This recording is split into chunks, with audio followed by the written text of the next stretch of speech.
안녕 여러분, 현정입니다. 오늘은 제가 요즘 빠져있는 노래와 함께 읽으면 좋을 책을 소개하려고 합니다. 요즘 제가 빠져있는 노래는요, 발매된 지는 조금 오래됐지만 아이유의 Love Wins All이라는 노래인데요. 다들 들어보셨을까요? 사실 제목부터 좋았어요. 제가 항상 약간 인생의 철학이라고 가지고 가는 것이 사랑이 다야라는 말을 많이 하거든요. 근데 여기에서 사랑이 다야의 사랑은 남녀 간의 사랑만을 의미하지 않고 약간 더 큰 개념? 인류의? 인간에게 사랑만 있으면 정말 모든 것들이 많이 해결될 거야 라는 말을 많이 하곤 합니다. 근데 굉장히 이상적이고 유토피아적인 이야기긴 하죠.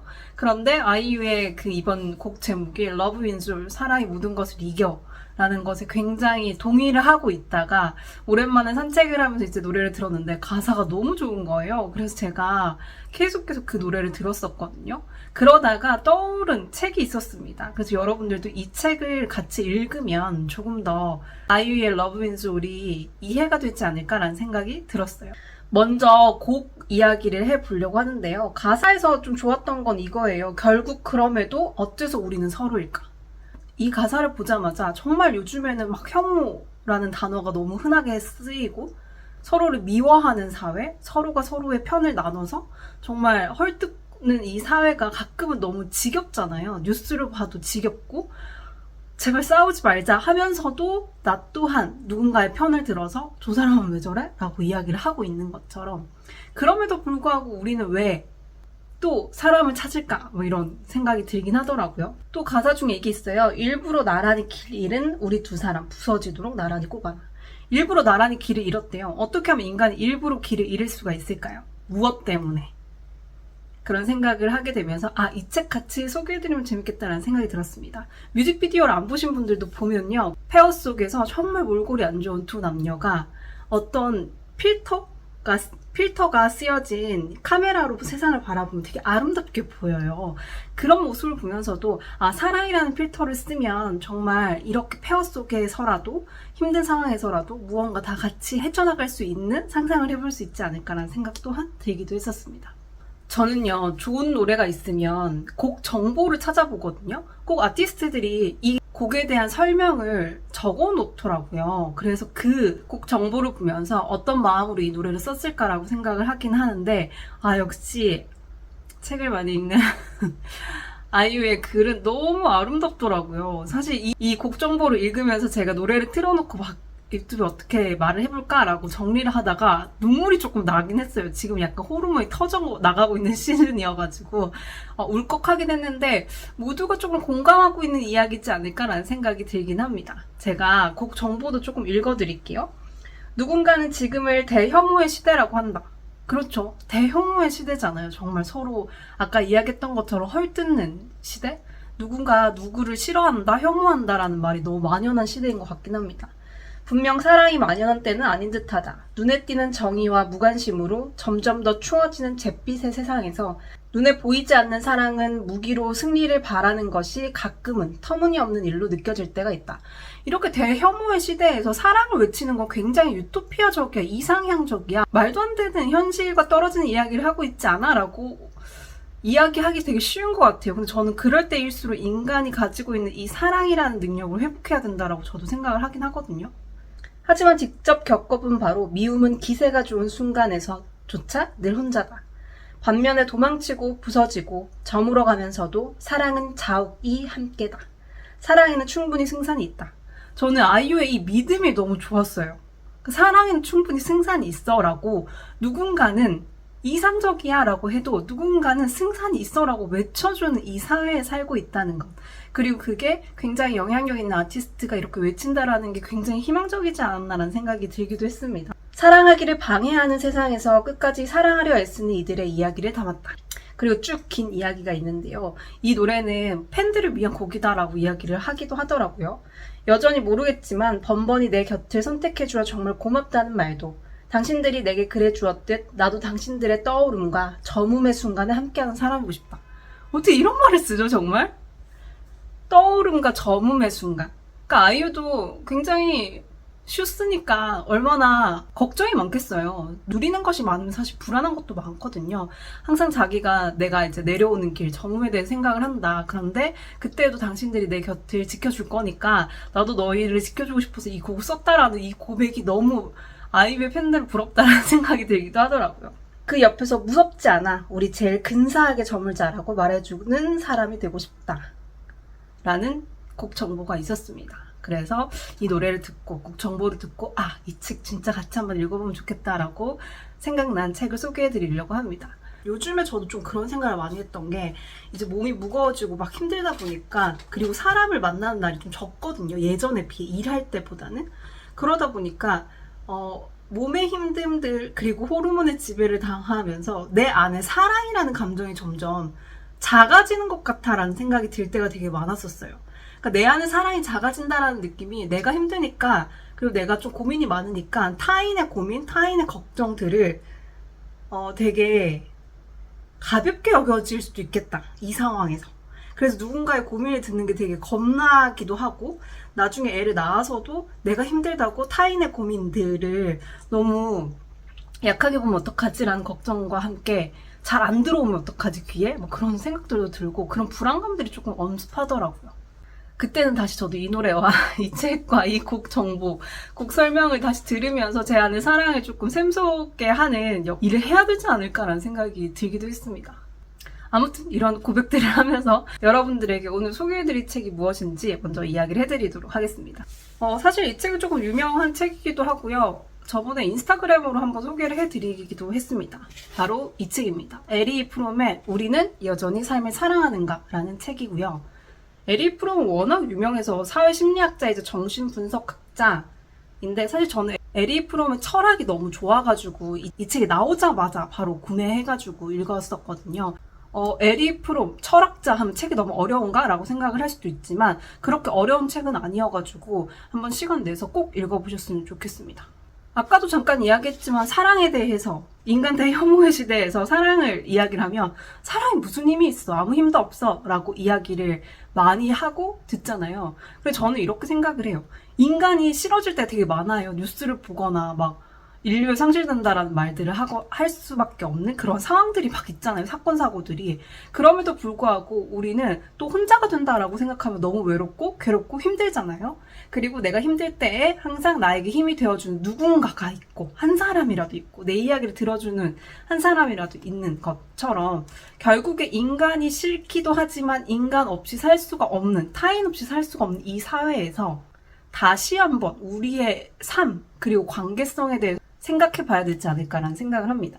이 책을 목차부터 해가지고 막 좋은 내용들 그리고 제가 인상 깊었던 내용들을 막 추려가지고 이야기를 하려고 하다가 그것보다 이 라이너 풍크라는 에리 프롬의 협회 이사님이 있거든요. 이분도 되게 유명하긴 한데 이분의 서문만으로 이 책을 다 설명할 수 있겠다는 생각이 들어서 서문을 가지고 좀 소개를 해드리도록 하겠습니다. 서문의 첫 시작은 이렇게 시작됩니다. 언제나 마음을 끌어당기는 것은 살아있는 것이다. 우리는 살아있는 것에 마음을 빼앗기는가? 그렇다. 우리는 살아있는 것에 마음이 끌린다.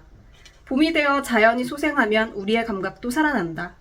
아이의 환호와 기쁨에 전염될 때면, 오래도록 바라던 것을 이룰 때면, 무언가를 실제로 경험할 때면, 관계에서 부드럽거나 에로틱한 무언가가 꿈틀댈 때면 우리는 살아있는 것에 마음을 빼앗긴다. 삶을 사랑할 수 있다는 것, 살아있다는 것은 정말로 중요하다. 인생에서 가장 중요한 것은 행복이 아니라 살아있는 것이다. 우리가 왜 살아요? 라고 하면 행복하려고 살죠? 라는 말이 제일 흔하잖아요. 그런데 이 책에서는 행복하려고 하는 게 아니라 살아있는 것이 제일 중요해. 살아있으려고 살아있는 거야. 너 살아있니? 라는 질문을 던집니다. 여러분 살아있나요? 이런 질문 되게 낯설죠? 여러분 행복하세요? 언제가 제일 기분 좋으세요? 언제가 제일 행복하세요? 라는 질문을 정말 많이 듣지만 살아있어요? 살아있다는 게 뭐예요? 근데? 라는 질문으로 갈 수밖에 없겠죠. 그런데 우리가 전 삶을 사랑하지 않는데요? 사랑하는 게 뭐죠? 삶이라는 게 뭐죠? 라는 약간의 회의적인 시각을 가질 수도 있잖아요.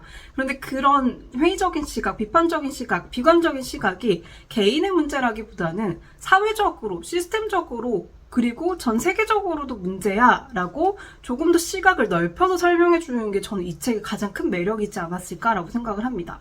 왜 너무 너는 왜 그렇게 봐? 라고 개인의 문제로만 바라보게 된다면 자책하기가 쉽지만 그게 아니라 사회적으로 이런 문제들도 있어. 너가 그렇게 된 데에는 이라고 설명을 해주면 이해하기가 쉽고 이해를 하면 내가 어떻게 해야 되는지에 대한 각이 나오기 때문이죠. 이 책에서는 어떤 사회적인 문제를 이야기를 하냐면 마케팅에 대한 문제를 지적을 합니다. 대량 생산 제품의 판매 전략이 날로 중요해졌다. 모든 것을 지배하는 마케팅이 사람들의 마음을 파고들어 이제 사람들은 자신의 인성마저 잘 팔아야 하는 상품으로 생각하게 되었다. 이제 살아있다는 사실을 경험하고 삶을 사랑하는 것이 아니라 살아있는 것처럼 연출할 수 있느냐가 중요하다. 마케팅이 굉장히 막 진정성 마케팅 그리고 퍼스널 브랜딩 이런 것들이 대두가 되고 있잖아요. 저는 요즘 사회에 특히나 이게 더 심해졌다라고 생각을 하는데 옳은 방향으로 진정성 있는 마케팅을 하면 좋기는 하지만 나라는 사람을 또 진정성이라는 포장지에 가둬서 나를 판매해야 되고 무언가를 판매해야 된다면 그것을 어떻게 좋게 보이느냐 어떻게 사람들이 진정성 있게 살아있게 느끼느냐를 또 연출해야 된다는 거죠. 그리고 요즘 특히나 핵 개인화 시대 회사가 아닌 개인으로서 존재하면서 일을 해야 되는 사람들한테는 이게 오히려 더 도구로 다가올 수도 있겠다. 연출하는 것에 대해서 라는 생각이 들더라고요. 저 또한 혼자서 일을 하는 사람이고 저를 스스로 팔아야 되는 사람으로서 과연 나는 내 삶을 연출하고 있지 않은가라는 고민들도 해보게 되긴 하더라고요. 그러니까 정리를 해보면 살아있는 척 해야 될 수밖에 없는 이 사회에서 우리는 정말 삶이란 무엇인가? 삶을 사랑하는 것은 무엇인가? 라는 고민들을 하기보다는 어떻게 살아있게 보이지? 어떻게 진정성 있게 보이지? 라는 고민들을 무의식적으로 더 많이 하면서 오히려 우리의 근본적인 질문들을 할 수 없는 상황이 더 많아지는 것 아닌가라는 생각이 들더라고요. 그래서 이 책에는 이 방법을 추천을 하고 있습니다. 하지만 진정으로 살아있다고 실감하려면 스스로 생각하고 느끼고 활동적일 수 있는 자기 나름의 힘과 멀어지지 말아야 한다. 결국에는 사회가 그리고 경제적인 상황들이 나와의 거리를 계속 벌려놓을 수밖에 없는 상황이라면 너랑 멀어지지 않기 위해서 노력을 해야 돼 라고 이야기를 하면서 자력에 대한 이야기를 합니다. 기술이 발전하고 특히나 SNS가 발전하면서 나와의 힘과 멀어질 수밖에 없다고 생각을 하거든요. 왜냐하면 나를 잃을 수밖에 없는 너무나도 좋은 환경이잖아요. 정보들이 수많은 정보들이 있으니까 이 정보에서 내가 더 생각해가지고 나랑 좀 맞는 것 같아. 이 정보를 조금 더 생각해볼까? 라는 것보다는 이 팩트들이 더 중요해지는 사회에서 이 팩트는 좋다. 이 팩트는 좋다. 이 팩트는 좋다라는 정보들을 그냥 내 안에 쌓기만 하다 보면 내 생각일까? 이게 정보일까? 라는 혼란이 오게 되고 저는 그때부터 나와 점점 멀어진다고 생각을 해요. 이 책에서는 스스로 노력하거나 깨어있지 않고 남들이 상상하거나 생각한 것 혹은 딴 생각이나 딴짓하게 만드는 것에 혹하는 마음이 너무 크다. 그럴 수밖에 없죠. 아까 이야기했던 것과 함께 SNS 세상 속에만 봐도 타인의 삶을 구경하기가 너무 쉬운 사회고 그 사람의 삶이 부럽다. 그 사람의 삶은 이런데 나는 어떻게 하면 저렇게 될까? 그러니까 나의 기준이 아니라 타인의 기준에 맞춰서 살아가게끔 약간 세팅이 잘 되어 있다, 요즘 사회에. 결국에는 스스로 노력해서 깨어 있어야 한다라는 이야기를 합니다. 깨어나기 위해서는 어떻게 해야 될까요? 깨어나기 위해서 가장 먼저 해야 될 것은 나를 자책하고 나를 비판하는 것이 아니라 나를 감싸고 있는 이 껍데기가 무엇인지를 먼저 이해해야 돼요. 이해하게 되면 방향 설정이 가능하다 보니까 내 알을 덮고 있는 게 무엇인가? 그게 관계일 수도 있고요. 그게 사회일 수도 있고요. 그게 세계 시스템일 수도 있어요. 어떤 것에 감싸져 있는가라는 것들을 먼저 확인을 해야 됩니다. 일상에서도 확인할 수 있듯 사회 발전 속도를 따라갈 수 없어 심리적으로 고통당하는 사람들은 모든 것에 무력감을 느낀다. 인간을 종속시키고 무력하게 만드는 원인이 외부의 거대한 힘 때문이 아니라면 무력감을 일으키는 이유는 대부분 우리 내면이 무력해 살아있는 것에 대한 사랑이 무력해졌기 때문이다.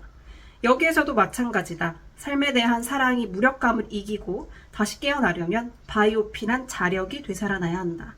스스로 생각하고 감정을 빠짐없이 느끼며 창조적으로 활동하는 훈련을 해야만 한다. 라고 라이너 퐁크는 마무리를 합니다. 서문의 내용을 정리를 하면 넌 삶을 사랑을 하니? 라는 질문을 우리에게 던져놓고 삶을 사랑한다는 게 뭘까? 근데 우리의 삶을 사랑한다라는 것 이전에 이러한 경제적인 상황, 그리고 사회적인 상황이 너를 점점 너와 멀어지게 만들어. 그렇게 멀어지다 보면은 당연히 무력해지죠. 왜냐? 정보 홍수 시대에서 타인의 삶을 관망하고 그 사람을 부러워하는 것, 그리고 좋지 않은 정보들, 너무 힘든 인간을 싫어하게끔 만드는 사건, 사고들이 계속 많아지고 그 정보에 계속 노출되다 보면은 인간이 뭐가 힘이 있어? 사람이 무슨 힘이 있어? 라는 무력감에 젖어들게 되는데, 그렇게 무력감에 젖어들지 말고 결국에 우리는 나랑 자력, 나 스스로의 힘, 내 힘들을 되살려보자. 그걸 훈련을 해보자. 어떻게? 너를 감싸고 있는 껍데기가 무엇인지 확인해보면서 우리 한번 살려보자 라고 이야기를 하고 있고, 그렇게 목차가 구성되어 있고 이야기가 흘러갑니다. 에리 프롬은요, 우리는 정말로 여전히 삶을 사랑할까? 라는 질문을 던지면서 이 책을 시작을 합니다. 삶에 대한 사랑을 이야기하려면 먼저 우리가 삶을 무엇이라 생각하는지부터 이야기해야 한다. 달리 표현하면 삶이란 어쩔 수 없이 성장과 변화의 과정이다. 성장과 변화가 멈추면 죽음이 닥친다. 하지만 그렇다고 해서 정해진 형식 없이 제멋대로 성장하지 않는다. 생명체는 더 완벽하고 완전하게 성장할 수는 있어도 자기 안에 담기지 않는 것으로 자라날 수는 없다. 저는 이 말이 굉장히 좋았는데요. 식물들도 햇빛, 그리고 바람, 그리고 물, 여러 가지 이 자연 환경들을 자기 안에 담고 피어나잖아요. 인간 또한 똑같다고 생각을 해요. 그럼 나를 일구고 있는 이 껍데기가 무엇인가 라고 했을 때에는 이 껍데기는 내가 선택했던 혹은 선택하지 않았음에도 불구하고 나에게 주어졌던 환경들, 정보들로 인해서 내가 만들어진 거거든요. 그렇다면 나를 덮고 있는 이 껍데기가 무엇인지 알고 싶다면 내가 무엇을 담고 있는지부터 알아야 된다라는 거죠. 그것을 순서대로 쭉 이야기하고 있어요. 사회적인 문제, 그리고 세계적인 문제, 경제적인 문제, 관계적인 문제. 그러면서 우리가 삶이라는 것을 약간 잃어버리고 나와의 힘과 멀어지고 하는 것들을 넓은 시각에서 볼 수 있게끔 도와주는 책이 바로 이 책이긴 합니다. 왜 넓은 시각으로 봐야 될까요? 세상이 바뀌고 기술이 발전하는 게 눈에 보이는 것 같아도 사실 보이지가 않아요. 그러한 발전들 속에서 내가 어떻게 무기력해져 가는지도 보이지가 않습니다. 그렇게 보이지 않고 나만 뒤처져 가는 것 같고 삶이 싫어지고 나만 왜 이렇게 비관적인가 비판적인가, 나는 왜 삶을 사랑하지 않는가 라는 고민을 시작하게 된다면 점점 더 무의식적으로 무기력해진다라고 생각을 해요. 이렇게 무의식적으로 무기력해지는 게 굉장히 자책하기 쉬운 구조를 계속 반복하고 있는 것이거든요. 그럴 때일수록 잠깐 나와 떨어져서 객관적으로 바라볼 수 있는 그러한 도구들이 필요한데, 그게 바로 이러한 철학책이자 그리고 사람들과의 대화이지 않을까라고 생각을 합니다. 그래서 이런 책들을 읽으면서 사색을 하고 조금 더 깊은 생각들을 하고 평소에 해보지 않았던 질문들을 던지면서 그 사색을 통해서 잠깐 멀어졌던 나와 다시 만나는 시간들, 그리고 여러분들이 스스로 내리는 삶이 무엇인가 라는 정의들, 그럼 나는 삶을 사랑하는가에 대한 결론들을 내려보시면 좋을 것 같습니다. 어떠한 철학에도 저는 정답은 없다라고 생각을 하거든요. 하지만 타인의 철학만 가지고 세상을 살아가는 것 또한 자신의 힘과 멀어진다라고 생각을 합니다. 어느 정도 자신의 철학들, 자신의 주체들은 있어야 되지 않을까라고 생각을 합니다. 아이유의 노래를 잔잔하게 틀어놓고 이 책을 읽어보시기를 너무너무 추천을 드리고요. 여러분들은 과연 삶을 사랑하는지, 어떤 결론을 내리셨는지 댓글로도 달아주시면 재미있을 것 같아요. 그럼 또 다음에도 좋은 책 이야기로 오겠습니다. 안녕.